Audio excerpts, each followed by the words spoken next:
Okay. Hello, everyone. Good evening, and welcome back.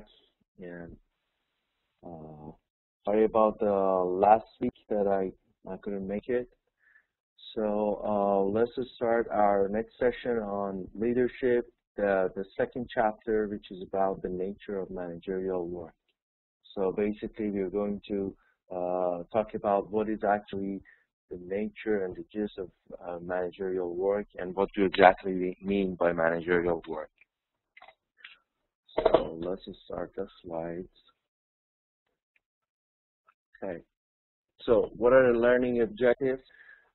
Basically, what we are going to discuss and understand is the methods that have been used to study managerial work, understand the typical activity patterns for people in managerial positions, and then understand the different roles required for managers and how they are changing. Yes, sure. So we are going to discuss all these points and see what exactly we mean by those.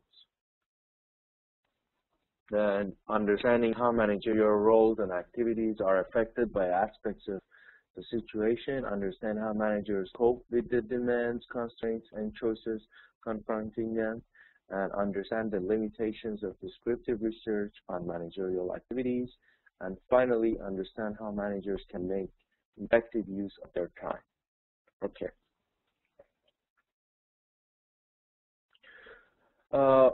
First of all, let's discuss the typical activity patterns in a managerial work.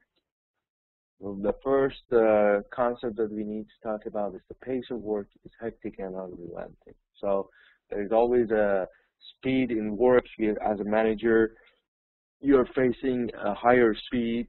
You have more stuff to do, so it's really the matter of busyness. You're really busy, and the content of work is varied and fragmented. So you have different types of roles. When you're a manager, it's not like a regular person has just a regular job with a certain job description, and so it's more focused. But as a manager, you are basically facing all different aspects of the job, and every single employee of you is basically is supposed that you as a manager have mastered all those skills that the employees have. Oh, you can't hear me. Okay, there is a strange.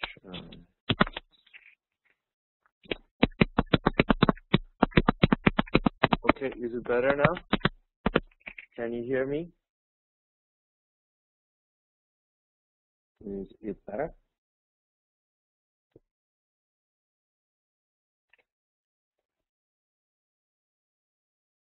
Okay, awesome. Beautiful.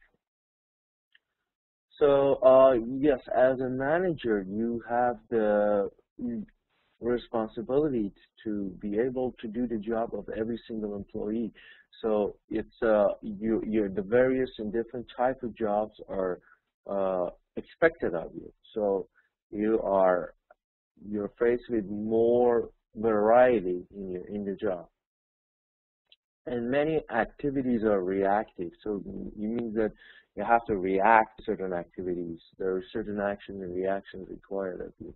And interactions often involve peers and outsiders. So mostly there are other peers involving your activities, so because you're dealing with people. So basically as a manager, it's not only the job, but you're getting the job done through people. So that is also very important. So to show it on the chart, what we just discussed is we have lateral superiors. So there are certain related superiors who are upper than you, and then your peers and your juniors who are the people below you.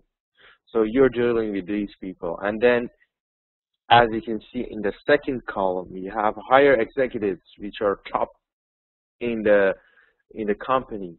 Then they layer down to the bosses of you, who's probably your next boss, and they'll dictate and tell them what exactly they need. And then manager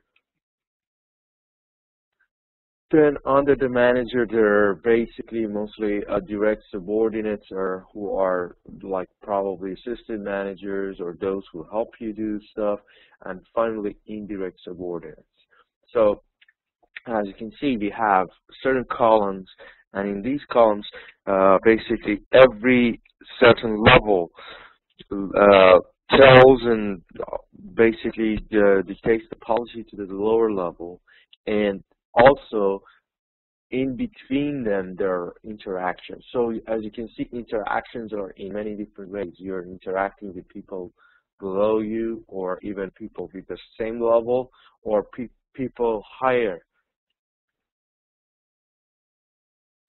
whose positions are higher than you. So therefore, your responsibility and oh, you can still not hear me. I did increase the voice. You still are not able to hear me?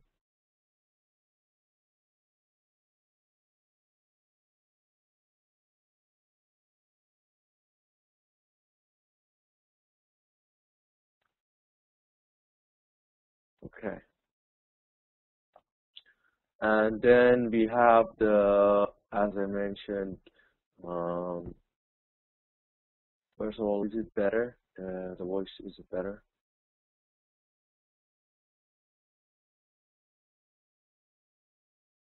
You know what I'm saying? I don't know what's wrong.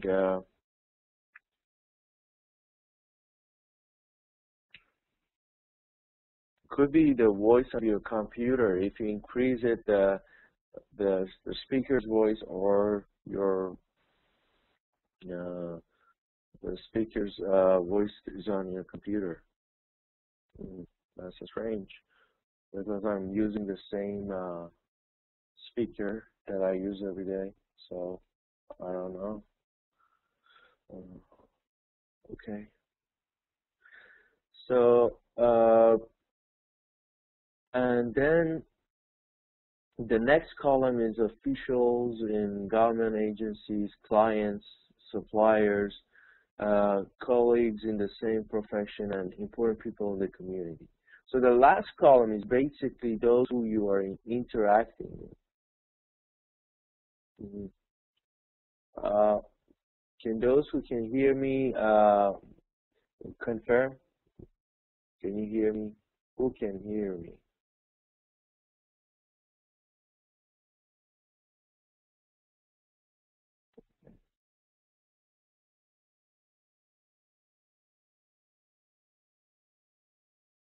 Okay, most of you.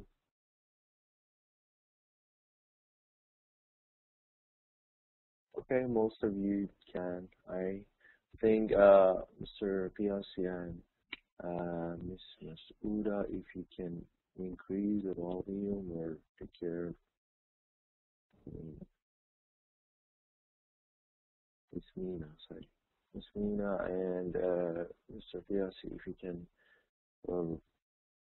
it's probably your speaker because most of your friends getting it. Okay, okay now. Awesome. Okay, awesome.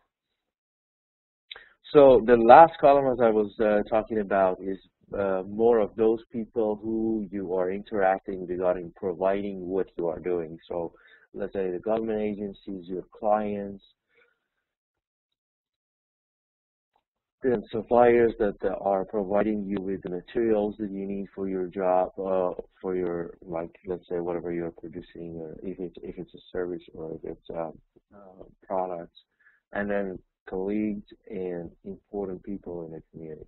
So basically, as you can see in this chart, now, like it looks like a web, and you are dealing with all these different people with all these different expectations and all these different uh, roles uh, directly or indirectly in the company. So let's say the middle column are those who have a major role in the company that you're managing. So basically, uh, your interaction is very much more professional, and it's more focused and more around the fact that whatever you need to get done, and they probably help you to implement all those policies that are in action. But the other columns are basically those that are indirectly in interaction with you. I mean, your customers or clients, sometimes they are indirect. I mean, they have direct interaction with you, but a lot of times you have clients in interaction with you indirectly because they are meeting like your subordinates, and through your subordinates you sort of communicate with your clients. There are times that clients would come directly to the manager, but we will try to minimize those times because the manager needs to get everything done more efficiently. So you can't see every single client. So basically, for you to be able to interact with these other column, which is the last column, indirectly and efficiently is very important, because a lot of times your subordinates have to deal or see officials in government agencies because there are certain policies regarding your company and you have to take care of that, or the clients need to get a service, and they will be in contact with your employees all the time. So you want to make sure that that interaction goes well, and you will be able to manage that. So that's how various your job is, how big a scope you have to interact with all these different people and all these different parts of the organization or outside your organization. So it's actually very important to be able to do an effective interaction. Okay.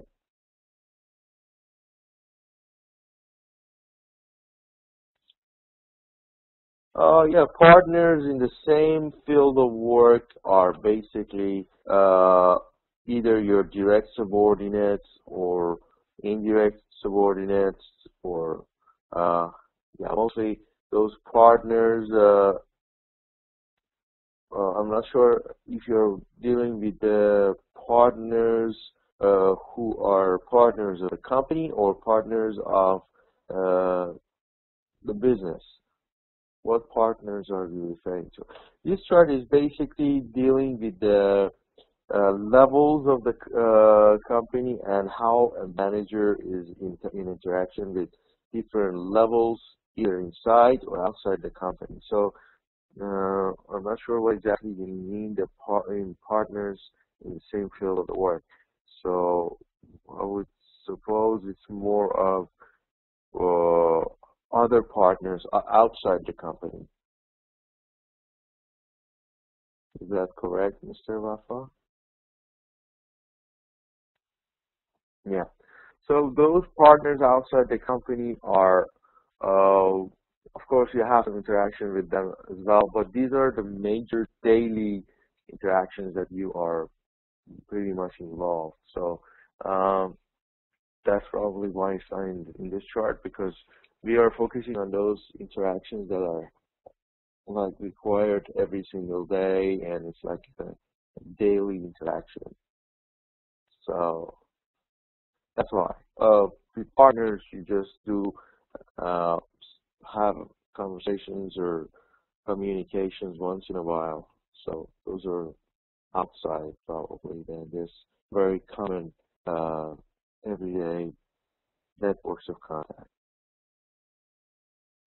A typical activity pattern in managerial work. So many interactions involve oral communication. So basically, when we communicate, we have a lot of oral communication. We speak, we talk, and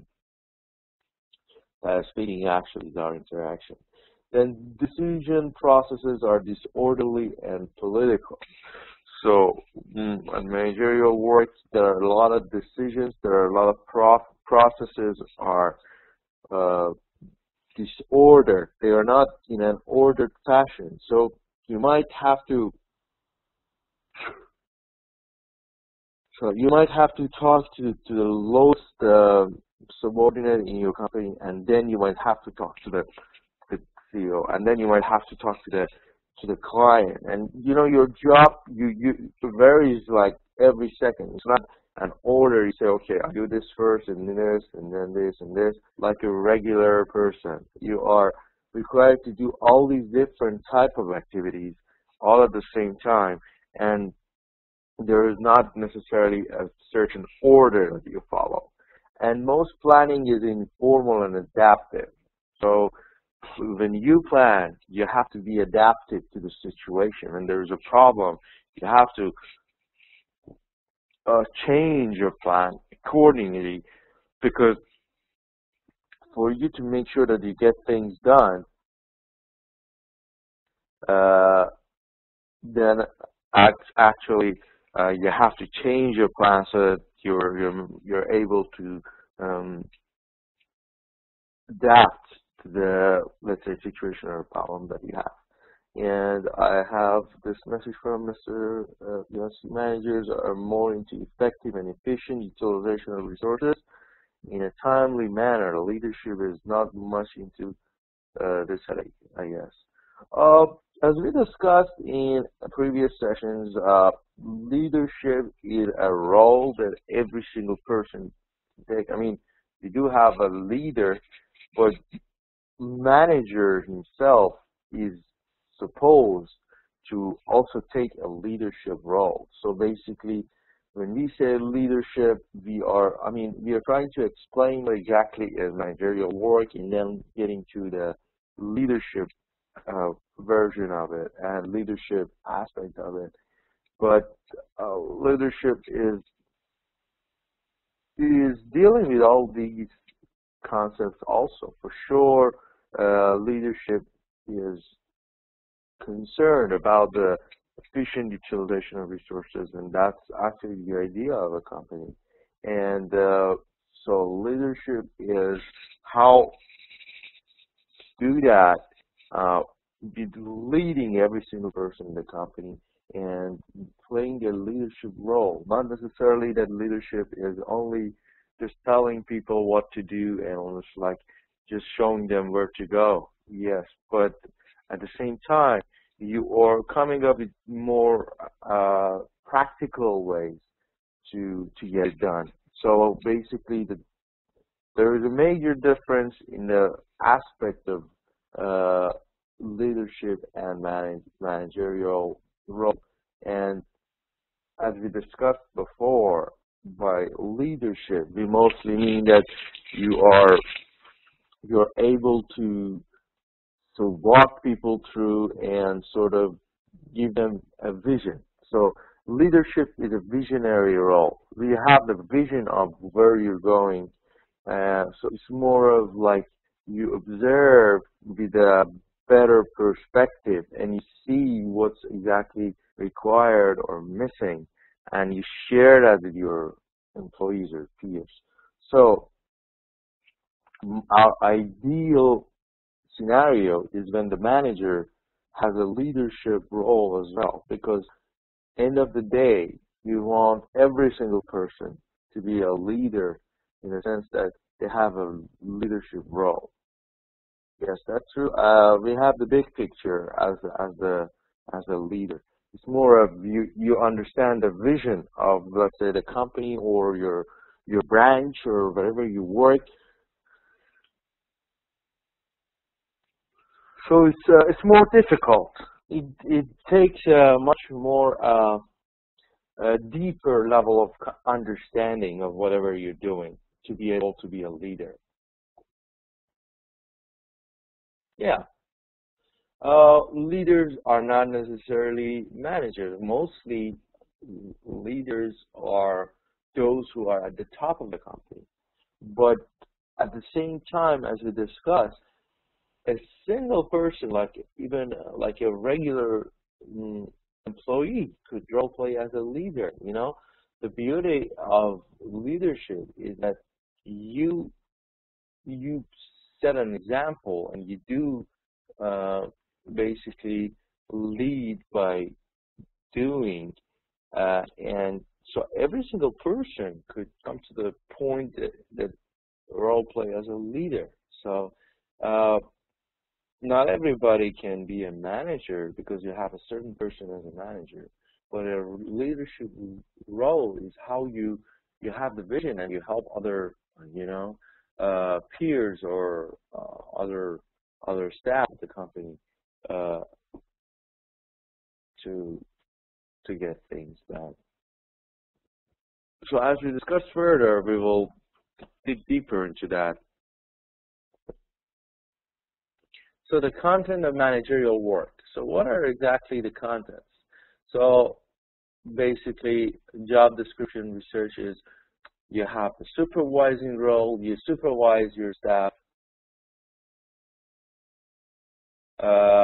you have planning and organizing, decision-making, monitoring indicators, controlling, representing, coordinating, consulting, and administering. So as you can see, as a manager, you have to deal with all these different roles. So you have to supervise your employees. You have to tell them how to do stuff and how not to do stuff, and basically help them through and walk them through their roles when they need help. Then you need to plan and organize.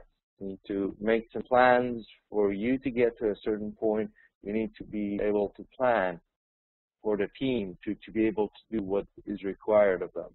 And then you need to be able to organize certain orders in the processes. So you organize them in the right way so that everybody would be able to get things done the way they're supposed to. Then you have decision making. Definitely, as a manager, your role expect they expect of you to make decisions, because the decisions you make are those factors that make a change and make an influence or impact on a company. Basically, you are role playing by making decisions, because when it comes to the management level, it's the decisions that make the changes, or actually a major part of your job is to make the decisions and get the things done. So every single other employee have helped the process to get it to a point that it's ready to make some decisions.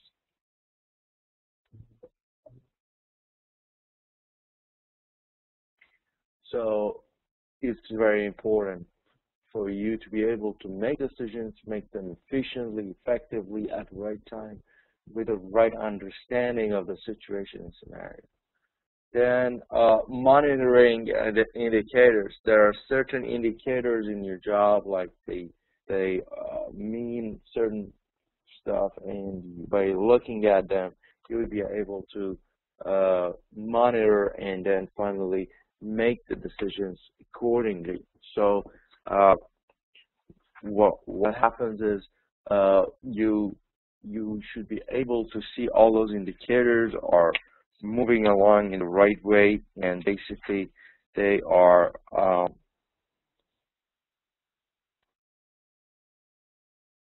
the way they should be, because if you're able to monitor those indicators, if anything is going wrong, you will be able to make right amendments and changes that are necessary. So, and on the same token, you will do controlling. You control when you monitor. You also control that certain stuff happen at the right time, and if there's any mistakes or problem, you need to take the right action. So, I see from here, input indicator, output indicators, outcome indicators. Exactly, different types of indicators for different aspects of the company and different roles in the company. That's true. And then representing. Sometimes you have to represent the company, you have to represent the branch that you come from, you have to represent certain employees. So you definitely are representing, you are the voice of the company. So basically, your role as a representative is also very, very important. So whatever you do is thought of as the behavior of the company. So you got to be careful. Like, it happens a lot that when the employees are not happy with the company, is because they are not happy with the behavior of the manager, because they are interpreting the behavior of the manager as the behavior of the company. So basically, your role as a manager is to be able to behave in a way that if it's interpreted as the behavior of the company, it's something pleasant or it's something real. I mean, it has to be exactly what the company expects of you. So if you behave in a different way, then you are basically not doing your job correctly. Then you have to coordinate. You have to coordinate with all those levels that we discussed in that chart, and be able to communicate and coordinate in a sense that the jobs get done effectively and efficiently. Then you have to do consultation with a lot of employees or a lot of different levels of peers or whoever is involved. And finally, you have to administer. You have a lot of administration paperwork that you have to deal with, and you have to make sure that they are done properly. And a lot of intuition is involved, because sometimes decision processes are often characterized by more by confusion and emotional. So sometimes you have to have that intuition or gut feeling. You have to be able to discover serious problems and anxieties about choosing unattractive alternatives. So a lot of times you have to be able to understand it just because of your intuition. So that is also very important.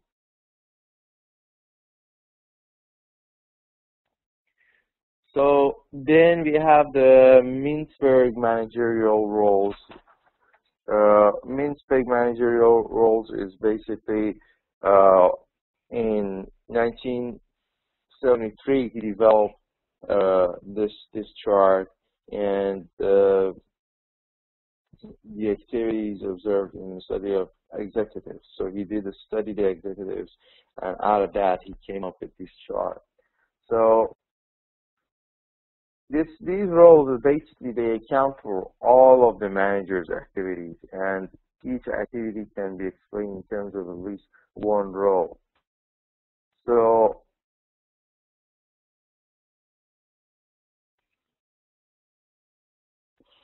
first of all, the information processing roles. When you're dealing with the information, so basically as a manager, for sure you would be dealing with information. So when you do that, you have to first of all have access to the information to be able to process that information. And by doing that, you basically have these three major roles that you can see here. So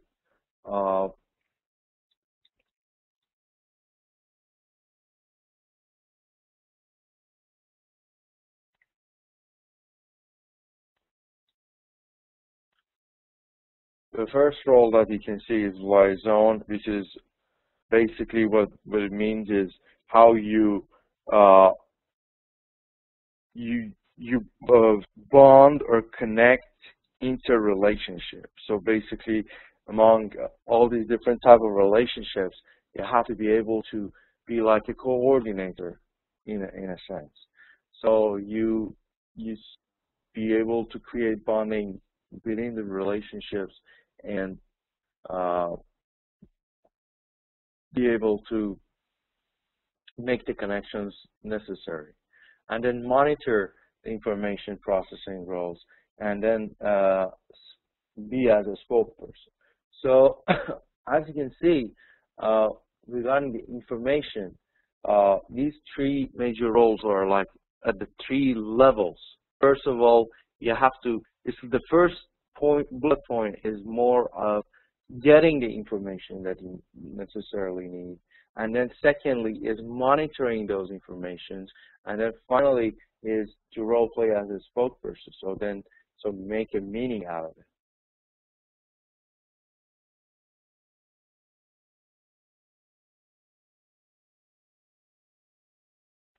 Then decision-making role. So when it comes to the decision-making role is more of an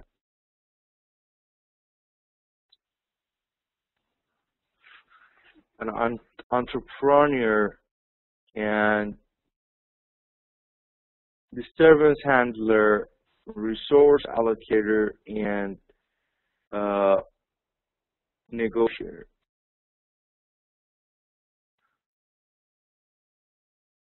So as an entrepreneur, you have to build people. So when you're making decisions, your decisions are not necessarily only based on facts because you're dealing with people. So sometimes you have to make decisions that not necessarily make any sense if you just look at them according to the facts. Because your decisions involve people, so they have to have that entrepreneurial level to them. So sometimes you're dealing with an employee who is lacking behind, who needs help, so your decisions are according to that certain employee, and because of that, it might not make any sense if you just look at it as the productivity issue level. So you have to be able to entrepreneur, you have to be able to create certain skills and talents and behaviors in your employees. So that's why then you have that aspect in your decision making. Then there are a lot of disturbance happening every day around you at every single other employee of yours job. So you have to be able to handle those disturbances, those problems. And then you have to be able to be a resource allocator. You have to be able to allocate the right resources to the right people at the right time and efficiently and effectively. And then finally, you have to be a negotiator. You have to negotiate with all those different levels that we discussed in that web, either your peers or your higher managers. You're negotiating. Sometimes you're negotiating with your staff to get done what your managers, your bosses want you to get done. Sometimes you have to negotiate with the bosses what employees want to get done. Sometimes you have to negotiate with your peers about what you guys need to do and get done every day. So as you can see, you are basically negotiating every single day because certain people have their understanding, but you have to make them do what you think is right. So negotiation is very important in your role. And then interpersonal roles. So in between people also you have interpersonal, like a web of relationships with your individuals. And basically these relationships are very important. They are source of information, and also they're source of the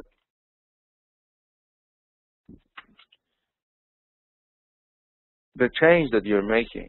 So then again, they are important. And the figurehead role. So as a consequence of their formal authority as the head of the organization, or one of the subunits, managers are obliged, they have to perform certain symbolic duties or goals. So these duties include signing documents,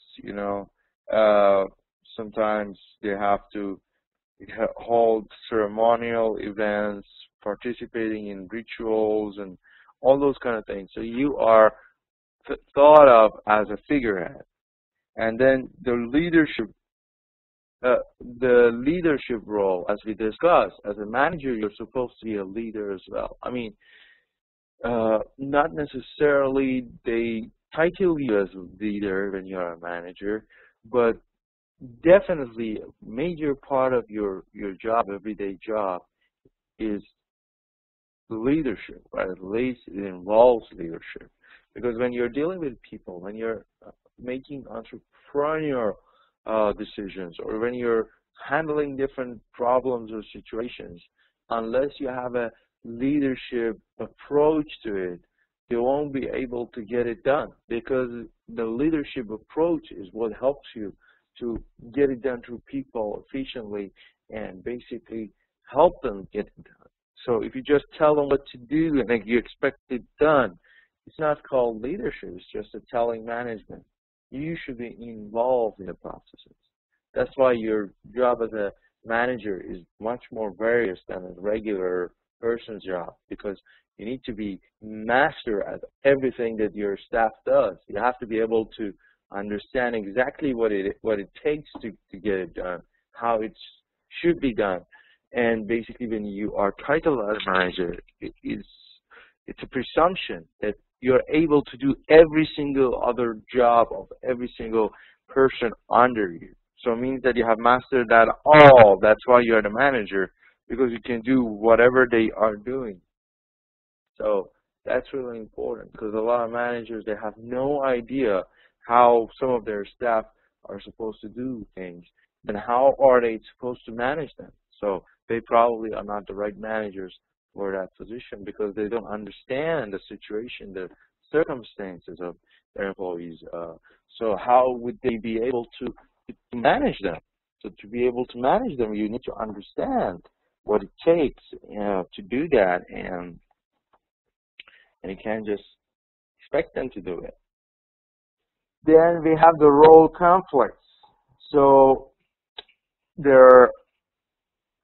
one of the commonly expected roles from the managers is to resolve the conflict.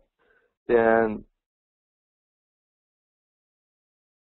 there's a lot of time that the people in their organization, they put pressure on managers to conform from their beliefs about proper way of behavior.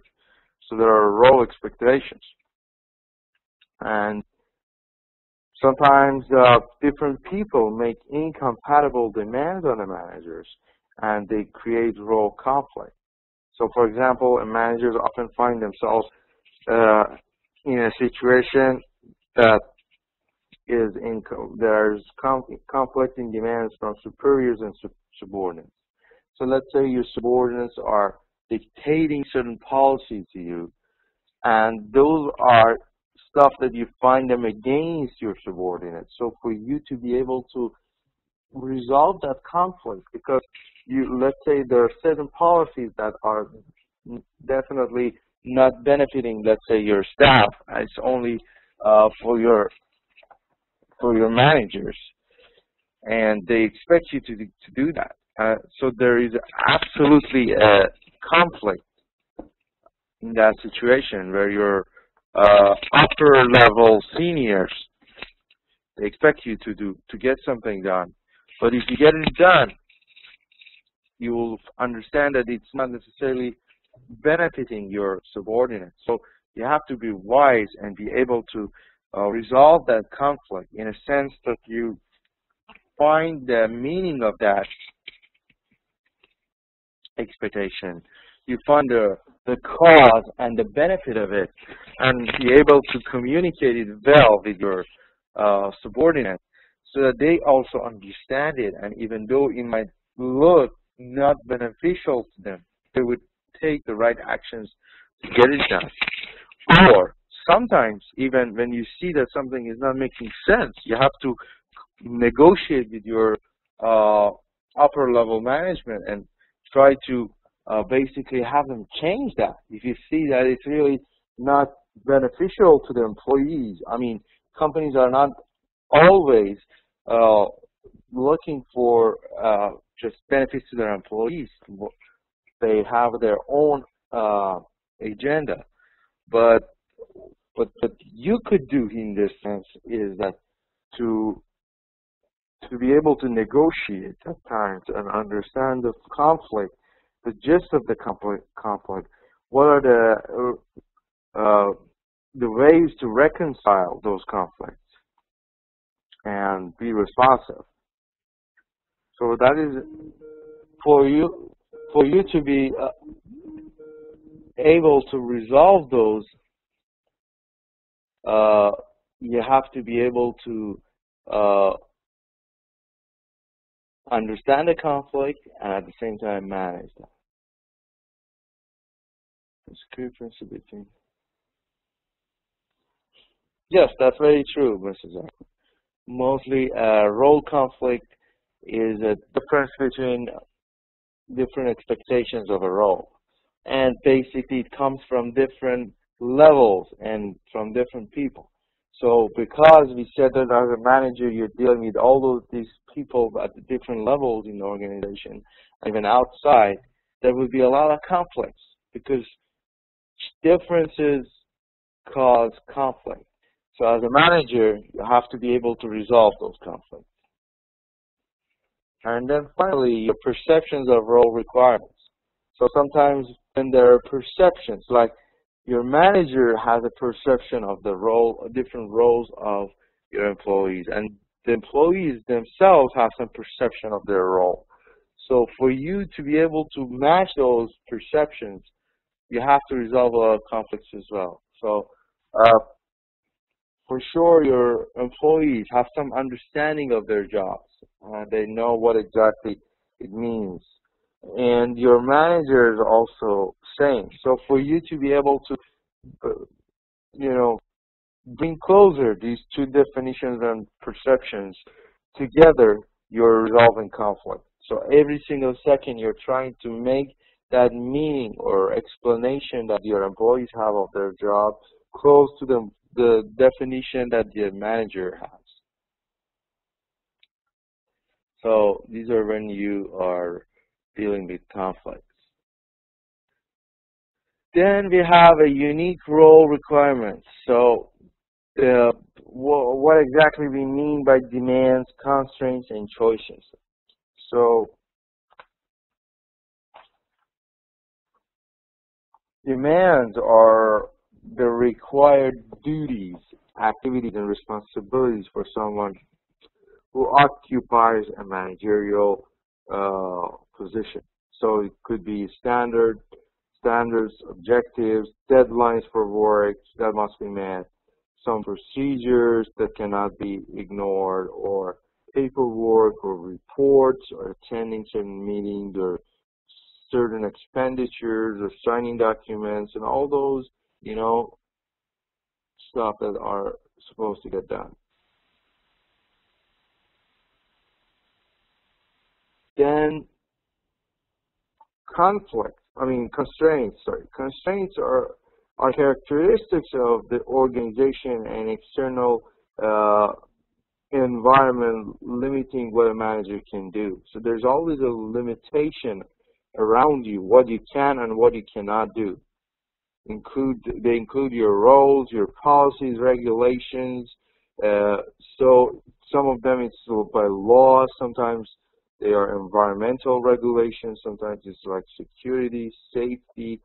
So all these will restrict you for what you can do. So sometimes the resources, not all the time your resources are available, so you're restricted with the facilities or equipment or budget and supplies and personnel. Sometimes you're short-staffed, so you always have these constraints around you. So whatever decision that you're making is basically with the understanding of your limitations. And then the choices are the activities that a manager may do but is not required to do. Sometimes you have choices. Not necessarily you have to do it, but you decide to do it. That's your choice. That's your call. So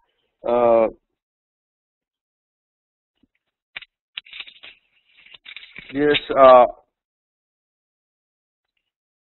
and as we discussed, sometimes the demands and constraints that is surrounding you, they limit your choices.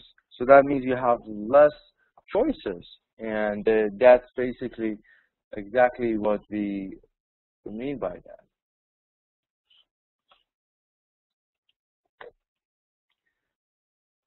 So then we discussed the pattern of the relationship and work patterns and then exposures. So by pattern of relationship,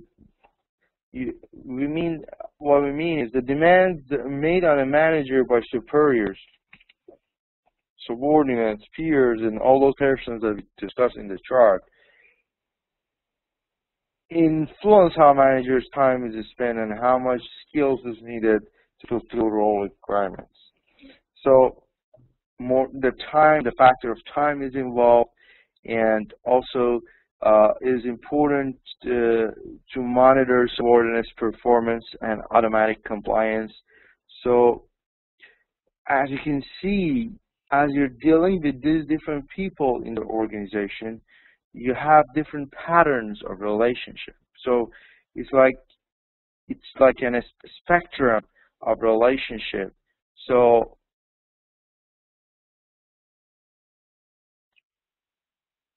different relationships, different interactions, they have different patterns. They have short or long period. They have repeated or not repeated. They have complicated or simple relationships. So you have all these different types of relationships, so with different patterns. Then you have the work patterns. The patterns of role requirements and demands, I think, by managers are associated with different types of managerial jobs. So basically, we can divide and categorize them into three. The first one is the extent to which managerial activities are either self-generating or a response to a request. So first, we need to understand what are those jobs, what are those roles as a manager that you, as a manager, self-initiate, you initiate it, or you do it as a request. Your employee asks you to do something, so that's a request. Because of that, you're doing. But sometimes you, as a manager, you initiate a role because of your management level. Then the second one is the extent to which the work is recurrent or repetitive rather than variable and unique. So what are those jobs that you do every day, or they are going to happen like quite often, rather than those roles that you just have to do it once only, and they're unique because of the situation that happened, you have to do it. So these are two different aspects. And then, there are actually two more, which means there are five. So the third one is the amount of uncertainty in the work. So what is the uncertainty level? There are times that your employee or yourself are not certain about a certain situation. So the uncertainty is definitely involved. And then the last one is the amount of pressure to meet deadlines. So what are the deadlines that you meet, and what type of pressure are we talking about? So basically, that is also very important. Then final aspect is the exposure, which determines what behavior and skills are required and the amount of responsibility for making decisions. So basically what we mean is there's more exposures and actions have more importance, and when the highly visible consequences for the organizations and poor judgments, they have huge aspect on the loss of resources. So basically, when basically we are dealing, let's say, with a decision that involves a lot of resources, and your wrong decision can cost the company a lot of money, your exposure is much more. So in that sense, you need more probably involvement from all these different levels of organization, because your exposure is higher. But then you're making a decision for an aspect which is not as immediate result or consequence to the company, then your exposure is less. So yes, and I see here that Mr. Bafa is asking us, oh yes, we are discussing a lot about management because we are going to understand what exactly it takes, as you can see from the title. We are going to discuss the nature of managerial work. So because of that, you're discussing what is the nature of managerial work so that we can, oh, I see, okay, to understand it and better understand how and be able to compare that with the leadership roles. Okay. So we discussed the exposure. Let's go to the next slide. So what are the situational determinants at the management level position? So level of management. So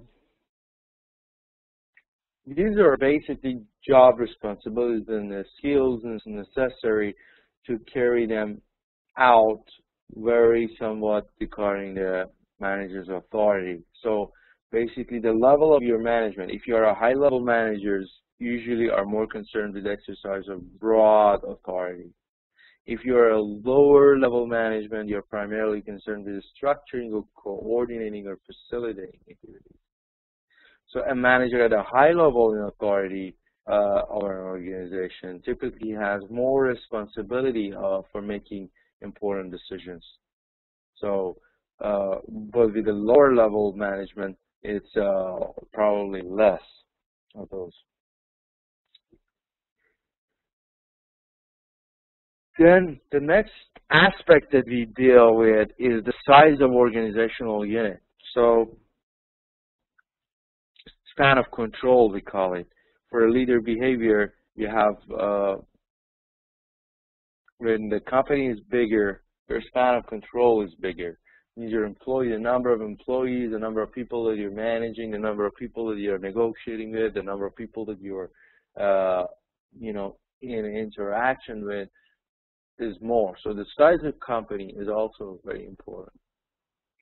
Then the lateral or similar relationship. So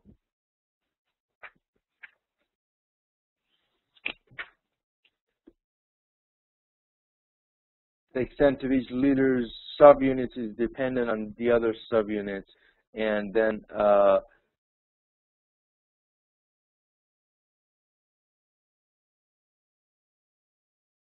lateral interdependence increases as the external activities of a leader becomes more important. So the managers will spend more time with their interactions. So as you can see, when you're involved with more people, which connects back to the previous aspect, which is size of the organization, so your lateral interdependence becomes more. So you need to interact with more people when you have a bigger organization. So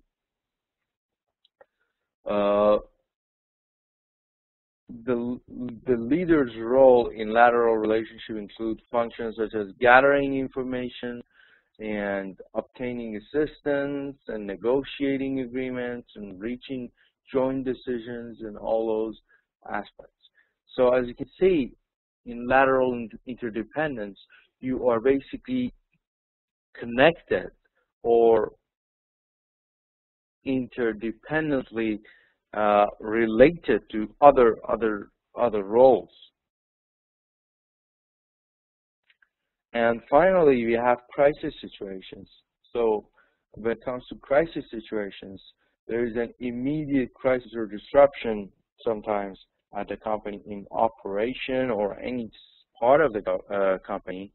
So you need to deal with those unusual challenges. So leaders can be created by a variety of different events. So serious accident or a problem or natural disaster, you know, all those are situations that as a manager you should be dealing with. So the action that you take is basically very important, because at the time of crisis is when you make serious and important decisions, and your decisions make a difference. So as a manager, you're supposed to make the right ones so that you help the company. And then finally, what we have is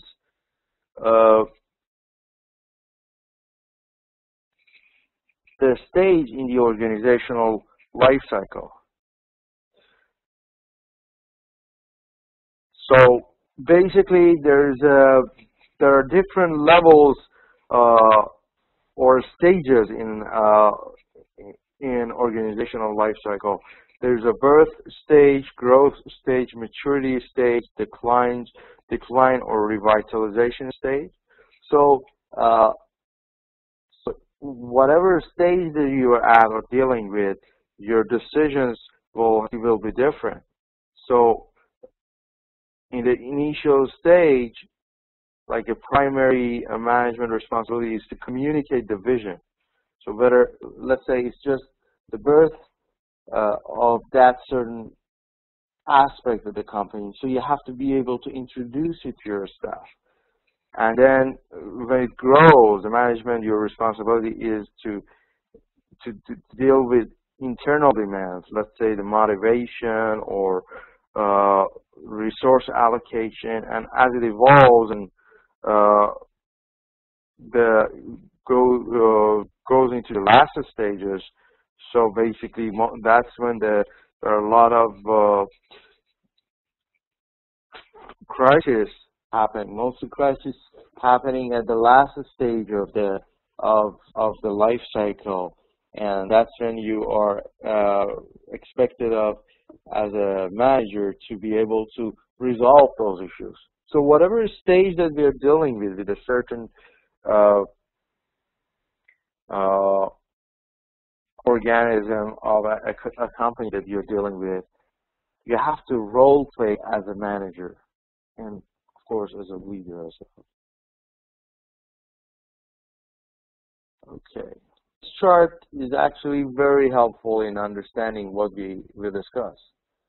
There are major 4 activities that you as a manager are always doing. So your decision making, you're exchanging information, you're influencing people, and you're developing and maintaining relationships. As you can see, we have all these 4, and there are many times that all of these 4 are they have something in common. Like when you make a decision, you have to exchange information. You get some information from your staff, you give them back some analysis, so the information is exchanged, and then you're influencing them and developing and maintaining and changing the relationship. So there's a core of these activities is where all these 4 they have something related to each other.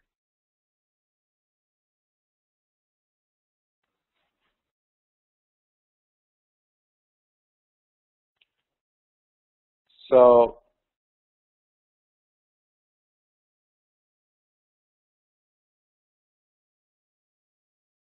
but there are times that your decisions that you made are not necessarily you know, it doesn't involve any other of those 3, or even exchanging information. Sometimes you're just exchanging information, you're influencing or just developing. So I would say the core of a manager's job is the part that we have in the middle, where all these are in interaction and they have something in common. So that is the most important part. But the rest, where you just do a decision, make a decision, or you influence, or you exchange some information, or like develop and maintain some relationship, they're also very important. These are the core activities of a manager. Do you have any questions so far? Let me just pause here and ask you guys, if you have any questions for me. Are we following? Everybody's following?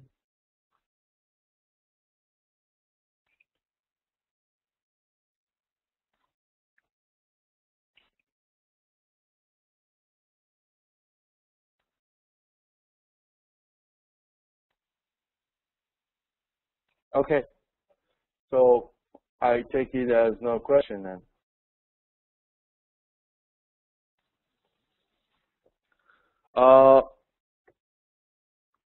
So applications for managers' guidelines of managing time.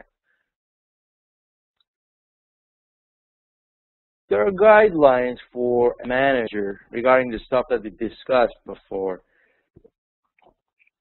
Some of the guidelines are understanding the reasons for demands and constraints, so that there are constraints and demands when it comes to management jobs. So understanding them actually helps a lot, and manager can make decisions much easier and better and more efficiently and effectively if they know why there are certain demands of them and why they are limited for certain things. Then they can expand the range of choices. So the number of choices, like decisions, when they have alternatives, will increase, and determine what you want to accomplish. Knowing what you actually want to do helps you to make a better decision. Just making a decision for that certain thing and not having any idea what exactly it is that you want to accomplish doesn't help you. So what is really important is to be able to see what exactly is the ultimate goal that you want to get.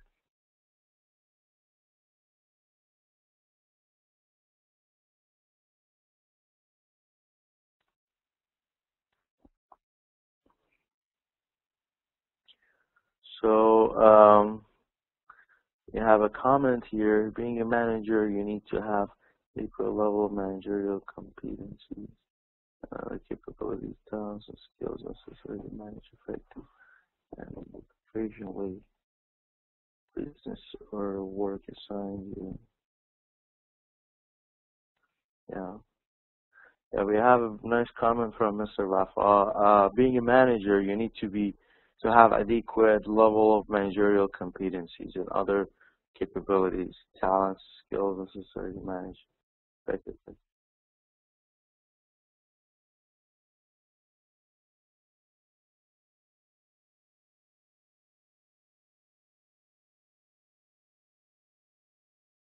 Okay. Okay, Mr. Rafa, nice comment. Thank you so much. So nice, very nice comment. Yes, you have to be able to master all those duties of others.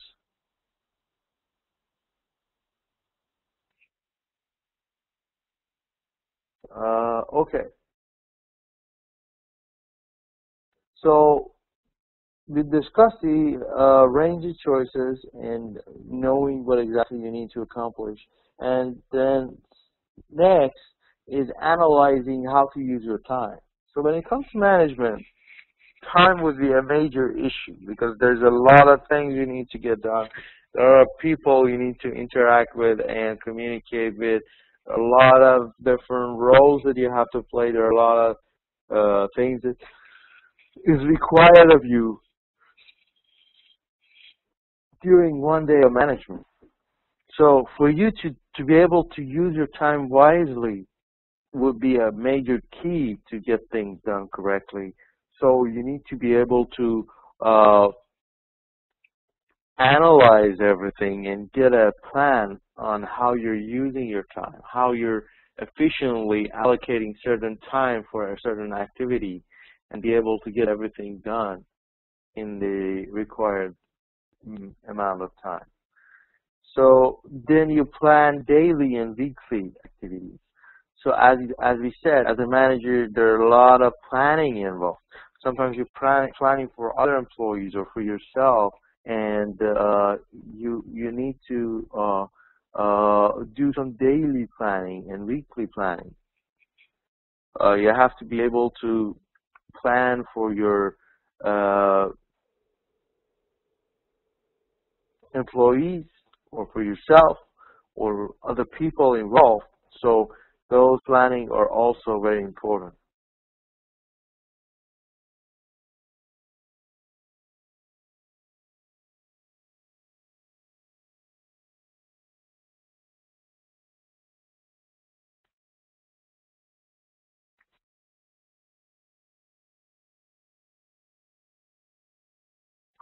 Okay, there is a question here from Mr. Zargon. How can we consider this? This is manage energy, not time. Okay. This is not necessarily what we are discussing though, but manage energy and not time is that you are trying to manage the energy that you put into a certain action instead of the time you put in. Let's say you have to do something within a required amount of time. Let's say in 4 hours you have to get a task done, and you think that the 4 hours is not enough. You need more time. So this saying is suggesting that you, instead of requiring more time, you put more energy, and you probably will be able to do it. So, but what we are discussing here is more of a time management, because for sure you need to allocate certain amount of time for certain activities that your employees or certain people do in their company. So you have to be able to plan and analyze how they should use their time. You should do it for yourself and for your employees. Then we have the applications for managers. So you should avoid unnecessary activities. Sometimes as a manager, you might be involved in a lot of activities during a day. Some of them are not necessary. This goes back to the previous slide of managing your time. Sometimes you don't have to do certain unnecessary activities because they are not helpful or useful. You don't have to do them. Then you have to conquer procrastination. Instead of putting off something that you need to get done right now, you need to do it right now. So don't delay your tasks or jobs or whatever needs to be done. Do it at the right time, and try to avoid delaying, because procrastinating or delaying certain projects will hurt you as a manager and the company, and it's not beneficial to you. Then you need to take advantage of reactive activities. So there are certain activities that you could take advantage of.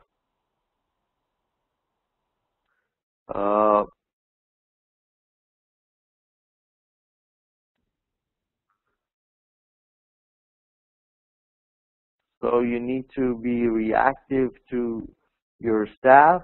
You need to be initiative. You need to self-initiate a lot of procedures. So you need to take advantage of that, because that is what helps you to get stuff done. Because let's say when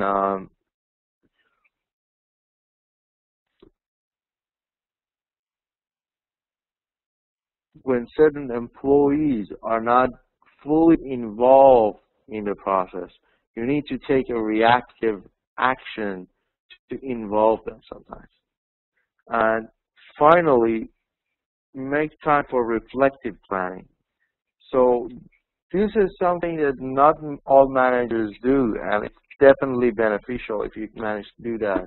And you need to make time. You need to create time to do some reflective planning.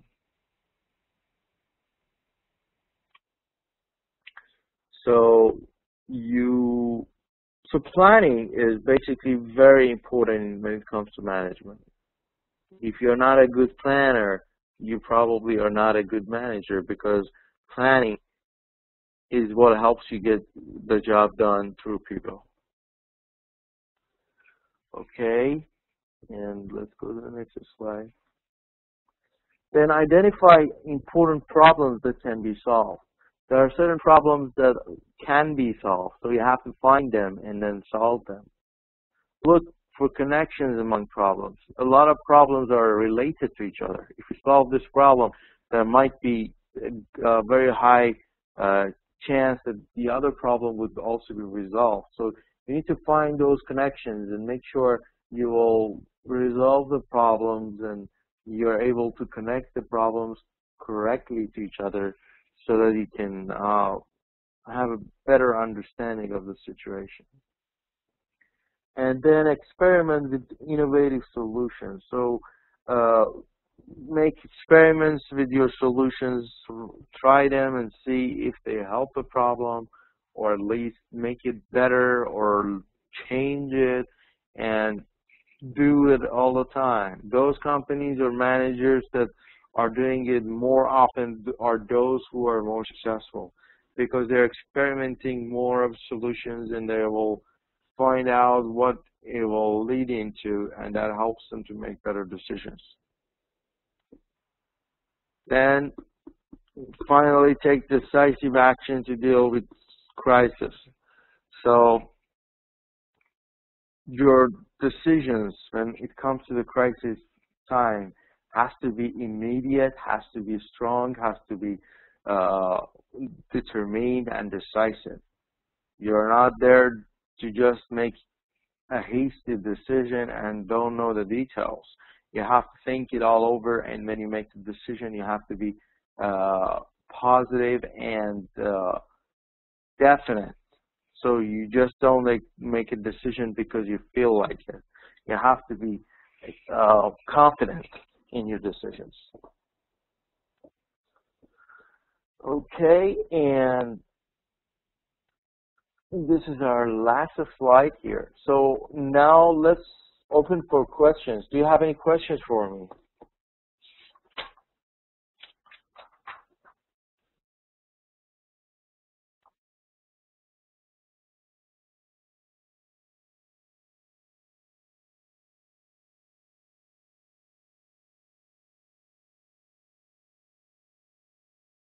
Okay. So now I want to give you a task.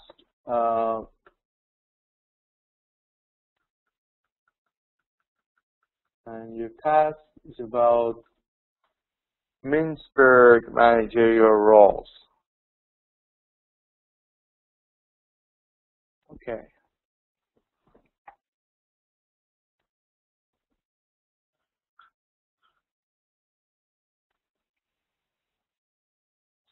Okay, regarding the ebooks and the slides, I'll have admin to take care of that. I can't send you any slides. I'll send it to the admin and they'll take care of it. And that's for the copyright stuff. They will be sending you or putting it in my LMS and everything. So please contact the admin. I have already sent them the slides. So whatever they can share, they will definitely share with you. Okay. So now we have a task. And the task is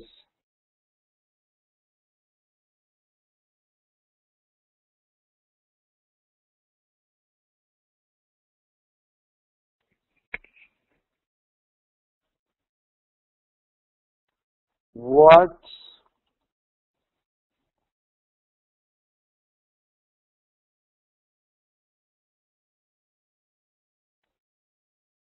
are the examples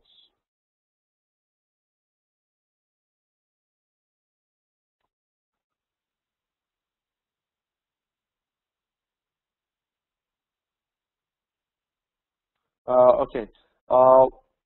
Yes, I have sent them the slides, and if they haven't sent you, you need. I'll let them know that you haven't received it, and they were probably considering regarding the copyright and everything. So I'll let them know that that is a concern that you have. But I have already sent them the slides, so they should be sending it to you, and there shouldn't be a problem. So what are the examples of each of the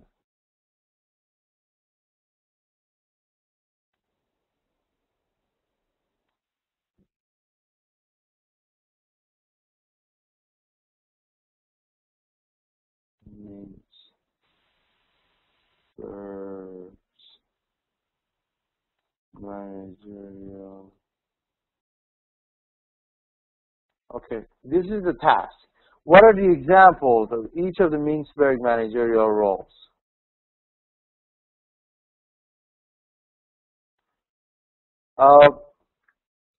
The task with the, I mean, we have a session like for 1 hour and a half, and we discuss the slides. So basically, the task is for you to check your understanding, not just the slides. The slides are just means of communication. So the major factor is what we learn during the class, and this task is basically just testing your understanding of it. So it's not necessarily related to the slide task. Okay, anyhow, this task I want it right now, and I want all of you who are in the class just email it to me. So the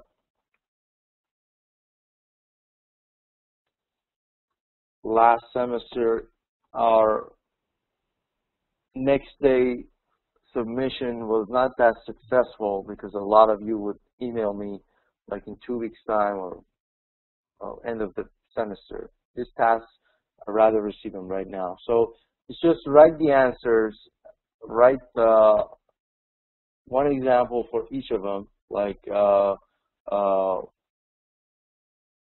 just right now, just write it and you can email it to me right after the class.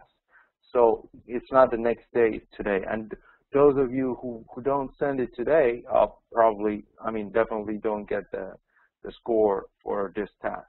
So it's just answer, it's like examples. It's like, give me an example for when you're doing an information processing role. So what is an example of liaison? What is an example of monitoring, being a spokesperson? You can do it right now. I am showing you the slides right now. You have it right in front of you. So it's actually in-class activity. Suppose you're in a class and you're doing it in the class. So yes. So please go ahead and yeah, that's what I would ask you, please. Yeah, I will keep it at this slide, and we want to do it right now in the class. So you have about 10 minutes to think, and if you have any questions for me, I'm here.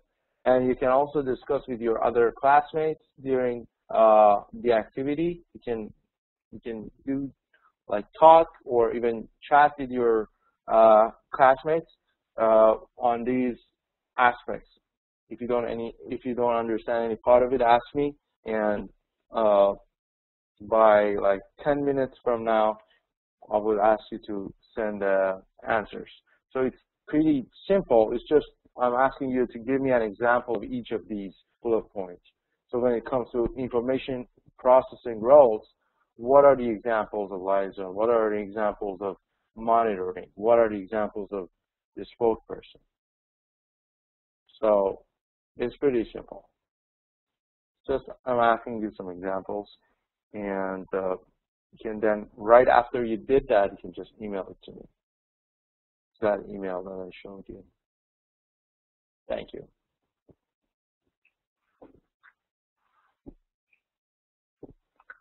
Okay, I did write it, and it's actually up here.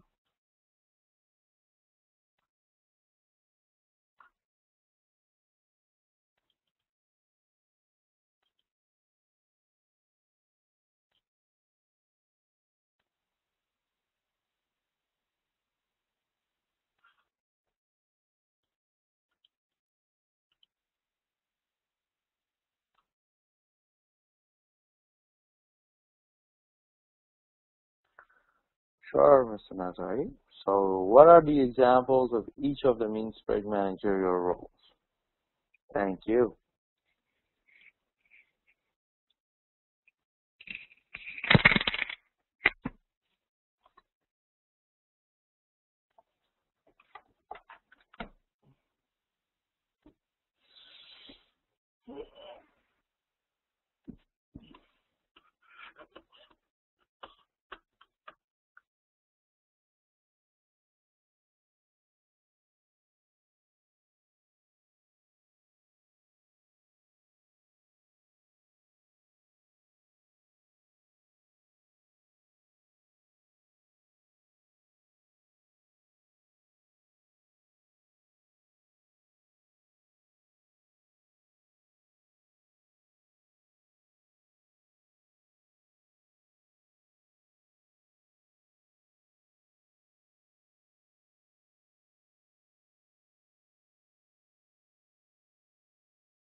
Okay.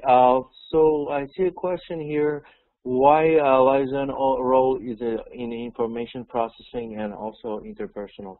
Because as I said, the liaison is more of relationship, like different levels of relationship. So that's why you have it when it comes to gathering information and also when it's like with people. So uh, you have it in both ways. So there will be different examples. Like when you liaison to get information and when you liaison to just do the relationship with the people. And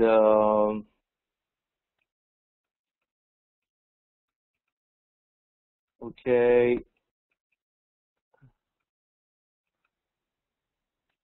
let's go further up.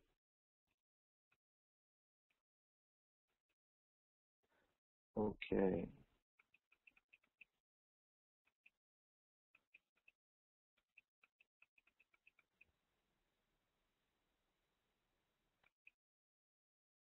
Mr. Waffle to have adequate knowledge.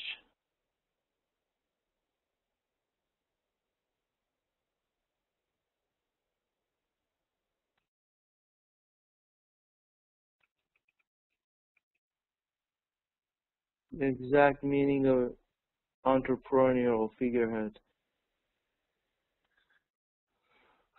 So entrepreneurial is when you build people, when you help them you know, do stuff, or your role is in developing the skills in your staff or in other people. And when it comes to the figurehead, figurehead means that you are above, means your level, because uh, role playing as a figurehead, uh, you know, is just your role. Like when you are attending uh, a meeting or something, your legal duties, or a very good answer from Ms. Masuda. Yes, symbolic leader. I mean, you act like as a leader or manager.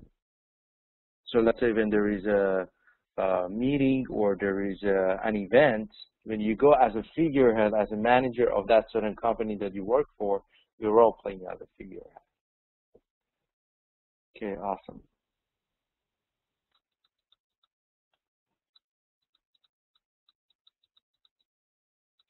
Okay, awesome. Very good. Good examples, everyone. That is awesome. So just don't forget to send your answers to my email. And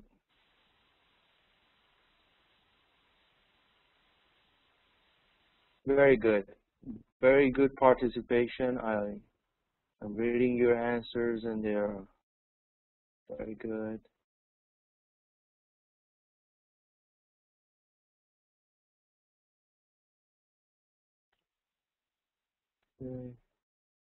Okay, sure. My email one more time is right here. Please copy and paste into your mail and then send it to me.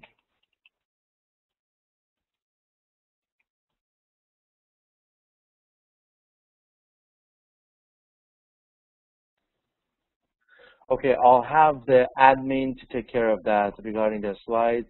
I'll let them know and they will take care of it. So we will end the class here. I will, please email me the answers that you just wrote in the chat box. Uh, they don't have to be elaborate, just examples, so you don't need to spend any more time. It's just, it was supposed to be done in the class, so you can just send it to me right away. And we will have our next class, which is business economics, in I think 10 minutes time, right? Okay, so I'll see you in 10 minutes in the class, and just take a break and also send me the slides, and I'll see you soon. Do you have any questions for me?